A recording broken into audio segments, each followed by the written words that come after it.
Hi there, my name is Kim Berkeley. I'm one of the authors of the Speaking Out About Self-Injury blog over on HealthyPlace, and today I wanted to share some tips for sharing your personal stories about self-harm recovery on the internet. Now, my first tip is that you really need to know if you're ready to take this step. Obviously, I support anybody who wants to get out there and tell their story and help other people and get more information out there about self-harm. But at the same time, this can be a difficult thing to do, and it's really important to know that you are ready to do this because, as we all know, once something is on the internet, it's out there, it's done, you can't really take it back.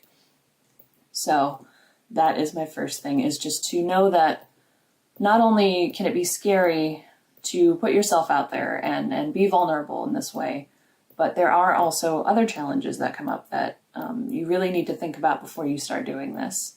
I am lucky in that I haven't really faced any stigma, any discrimination, anything like that so far, but there have been comments that have been difficult to answer, and sometimes there are no good answers to give. And the thing is, I don't usually know what the results are, and that can be hard. And so just knowing that before you get into it and making sure that you are ready to face those challenges and that they are worth overcoming in order to do what you want to do here.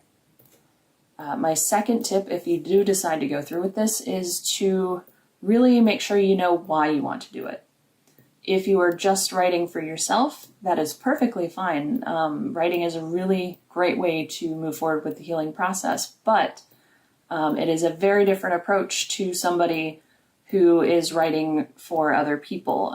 In my case, on HealthyPlace, my primary mission is to help other people get through what I've been through and help people, keep hope throughout the whole thing. And so if you were writing for yourself, you're probably better off on a more private platform, maybe a personal blog or vlog, or even more private than that, maybe just sharing your story in like support groups or small group talks, things like that. On the other hand, if you're trying to help people, you will probably want to reach as many people as you can. So you might try and, maybe start with your own blog, but you might also look at writing for other websites and bigger platforms like HealthyPlace.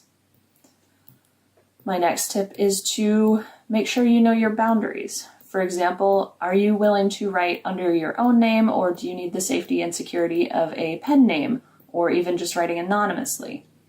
Again, if you have your own blog, obviously you have control over this, but if you're writing for another website, you may have to either pick a name to stick with, or you may have to write under your own name. On HealthyPlace, we all write under our own names for authenticity, so that people know when they are reading our blogs that we are sharing our stories, we are the people we say we are, and we have been through the things we say we have been through. This isn't always necessary, but it can be really powerful and really empowering. But it can also be a little scary, so just be sure, if you want to do that you are ready to do that.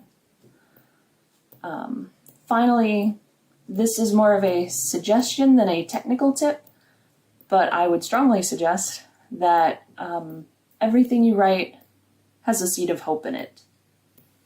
Now, I'm not saying to sugarcoat anything. I'm certainly not saying to lie or to make up anything. It's okay to say that you've been through something hard. It's okay to talk about how hard it was. If you're in a bad place now, it's okay to say that. But the difference here is between saying, I'm not okay, or even worse, I'm not okay and I never will be, versus I'm not okay, but I hope I will be. And this is for your readers, obviously, but it's also for you. Hope is a really important part of the healing process, and remembering that recovery is possible and that there are always choices to make that can help you get better is really important. Again, not just for the people reading your stories or hearing your stories, but for you, reminding yourself over and over. It can be really powerful and really helpful. So yeah, I hope this video is helpful. If you have any questions, comments, or concerns, as always, I will be reading them on the blog. Otherwise, I will see you in the next video. Thank you so much for watching. Take care.